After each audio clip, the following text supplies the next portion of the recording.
নমস্কার, আপনারা দেখছেন এসএম অনলাইন টেক আর আমি আপনাদের সাথে রয়েছি শুভম। তো বন্ধুরা, আজ আমি কোনো রকম সাইবার ক্রাইম রিলেটেড বা কোনো রকম ফর্ম ফিল আপ নিয়ে আসিনি। আজকের সম্পূর্ণ ভিডিওটা হচ্ছে কলেজের যারা নতুন ফার্স্ট সেমে অ্যাডমিশন নিচ্ছে তাদের মেজর সাবজেক্ট কী, মাইনর সাবজেক্ট কী। ঠিক আছে, তো চলুন বেশি কথা না বাড়িয়ে আজকের এই ভিডিওটা শুরু করা যাক।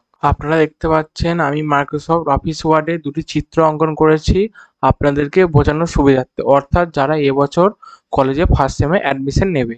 তো একদিকে আছে মেজর, একদিকে আছে মাইনর। তো প্রথমে আসা যাক মেজর সাবজেক্টটা কী। তো মেজর সাবজেক্টটা হলো আপনি যেটা নিয়ে অনার্স করবেন বা পাস কোর্সে পড়বেন সেটি হলো মেজর। ঠিক আছে, তো মাইনর সাবজেক্টটা কী, আপনি মেজর সাবজেক্টের পর যেই সাবজেক্টটা রাখবেন সেটি হলো মাইনর। তো সহজভাবে আপনাদেরকে বলে দিচ্ছি।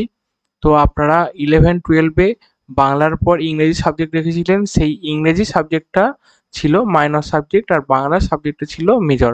সেক্ষেত্রে কলেজে একই প্রসেস। আশা করি এই ভিডিওর মাধ্যমে আপনাদের সম্পূর্ণ তথ্যটা দিতে পেরেছি। যদি এই ভিডিওটা ভালো লেগে থাকে তাহলে অবশ্যই ভিডিওতে একটি লাইক প্রদান করবেন। চ্যানেলে নতুন হয়ে থাকলে চ্যানেলটিকে সাবস্ক্রাইব করে আমাদের পাশে থাকবেন।